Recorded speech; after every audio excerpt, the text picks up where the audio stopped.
ఇప్పుడు రాజధాని పైన ఈయన వస్తే బాగు చేస్తారని అనుకుంటున్నాడు. చంద్రబాబు వస్తే వాడు వస్తే నాశనం చేస్తారని జనం అనుకుంటున్నాడు. ఇప్పటికే నాశనం చేసినాడు. నా కొడుకు వాడు జత్తడా బతుకుతున్నాడని జనం అనుకుంటున్నాడు. వాడు చేసే ఆ కుర్తాలకి వాడిని అనలేక అంటే పోలీసు వాళ్ళు దన్నిత్తలేడని భయం జనాలకి చెప్పుకోవటానికి. అది జగన్ పని. జగన్ పోలీసు వాళ్ళు దరిద్రం లేకపోతే ఏం అదురుపోరు.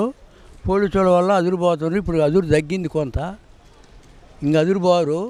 తెలుగుదేశం గెలుతుంది అనుకుంటున్నాం. రాజధాని బాగోయిద్ది అనుకుంటున్నాం. పోలీసు వ్యవస్థ ఎలా పనిచేస్తున్నారు? దరిద్రంగా పనిచేస్తారు. వాళ్ళు లేకపోతే అసలు న్యాయం జరుగుద్ది.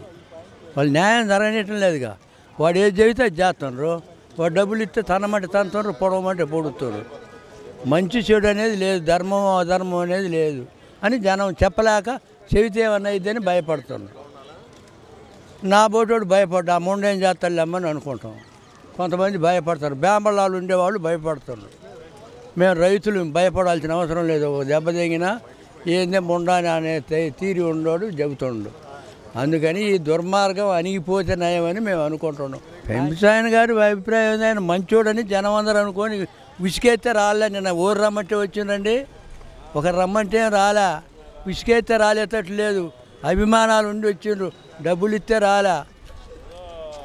ఉంది ఇంకా ఇంకొక అవతల రజని వస్తుంది ఇంకా దేశానికి ఆగం చేయటానికి.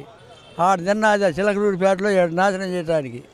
అట్టాటి వాళ్ళు ఉండరు మా వాళ్ళు. అట్టాటి వాళ్ళని ఉంచడానికి వస్తుండ్రు. అందుకు తప్పితే ఏమీ లేదు. వీడు ఎప్పుడు పోతారా నాయన అనుకుంటున్నాం. జగన్ మాది ఉద్దేశం అది.